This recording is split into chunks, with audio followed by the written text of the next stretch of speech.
Imaginez un instant que tout le système financier mondial, basé sur des modèles mathématiques super complexes, se mette à bugger, littéralement. C'est un peu ce qui s'est passé quand une règle qu'on croyait gravée dans le marbre a volé en éclats. Aujourd'hui, on va plonger dans cette histoire assez folle, celle des maths qui ont déraillé et de l'astuce de génie qui a tout sauvé. Alors, tout part d'une question. Une question qui à l'époque paraissait complètement théorique. Et si les taux d'intérêt passaient sous la barre de zéro? Franchement, pendant des décennies, la simple idée faisait hausser les sourcils. Dans tous les manuels de finance, la réponse était la même. C'est impossible. C'était une sorte d'hérésie mathématique. Sauf que voilà, parfois, le monde réel n'en fait qu'à sa tête. Et ce jour où tout a basculé, il a une date précise. Le 5 juin 2014. Ce jour-là, la Banque Centrale Européenne, la BCE, se retrouvait face à une économie européenne qui patinait sérieusement. Et pour tenter de la relancer, elle a pris une décision radicale.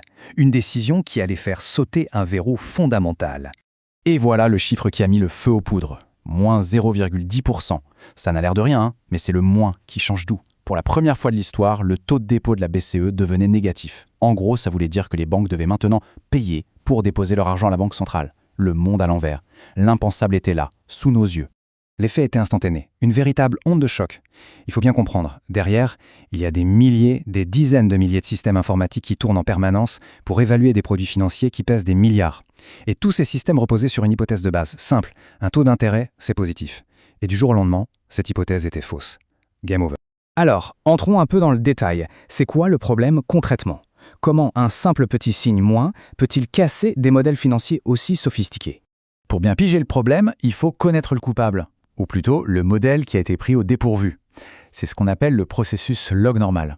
Pendant des années, c'était le roi, la norme absolue dans le milieu. C'était vraiment la pierre angulaire de presque tous les modèles de pricing d'options. Bon, la distribution log normale, qu'est-ce que c'est en termes simples? Eh bien, c'est un modèle mathématique parfait pour décrire des choses qui peuvent grandir, parfois très vite, mais il y a un mais énorme. Ce modèle a une règle d'or, une contrainte inviolable. La variable qu'il décrit ne peut jamais être négative. Jamais. Le plancher, c'est 0. Impossible d'aller en dessous. L'analogie la plus simple, c'est celle de la taille d'une personne. On peut modéliser la taille, quelqu'un peut faire 2 mètres, 2 mètres 20, mais personne ne fera jamais moins 10 cm. Ça n'a aucun sens, c'est une impossibilité physique. Eh bien pour le modèle log normal, un taux d'intérêt négatif, c'était exactement ça, une impossibilité mathématique. Et voilà le cœur du problème technique, le bug fatal. Au centre de ce modèle, il y a une opération mathématique, le logarithme.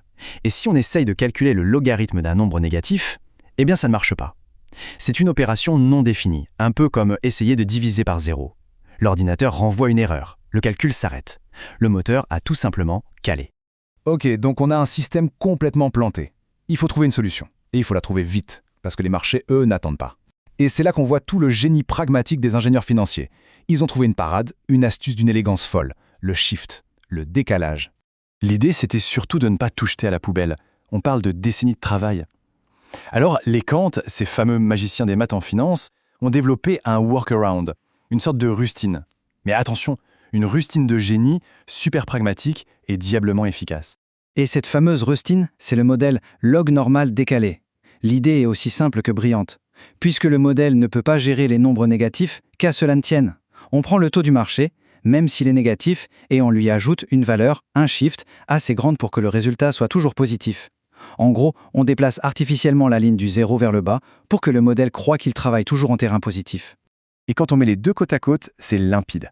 D'un côté, le modèle standard, qui fonce droit dans le mur du 0 et s'écrase. De l'autre, le modèle décalé. Le mur est toujours là, mais on l'a déplacé plus bas, on l'a shifté. Du coup, le taux peut tranquillement passer en territoire négatif sans que le modèle ne s'en rende compte. C'est simple, mais ça change tout. Et ce qui est génial, c'est que la mise en place est super simple, en 4 temps. D'abord, on crée notre nouvelle variable, taux du marché plus shift. Deuxièmement, on utilise notre bon vieux modèle log normal sur cette nouvelle variable. Troisièmement, pour que tout soit cohérent, on décale aussi le prix d'exercice de l'option. Et enfin, on met ces nouvelles données dans les formules classiques et hop, magie, on obtient un prix qui a du sens. Et ça, ce n'est pas juste un tour de passe-passe théorique, ça a un impact bien réel. On voit très bien ici comment le choix de ce paramètre, le shift, influence directement la forme de la distribution et donc le prix des options. C'est la preuve en images que l'astuce permet au modèle de s'adapter et de fonctionner dans ce nouvel environnement.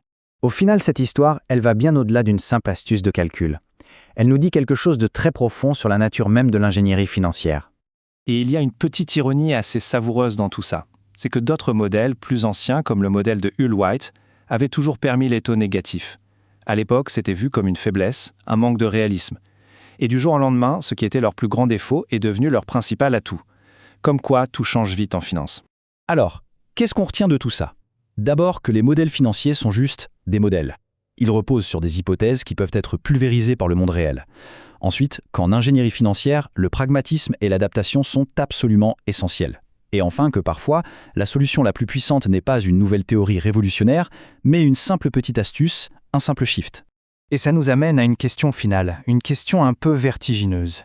Si cette règle des taux toujours positifs a pu être brisée, quelles sont les autres certitudes, les autres règles incassables de la finance qui pourraient, un jour, plier à leur tour ?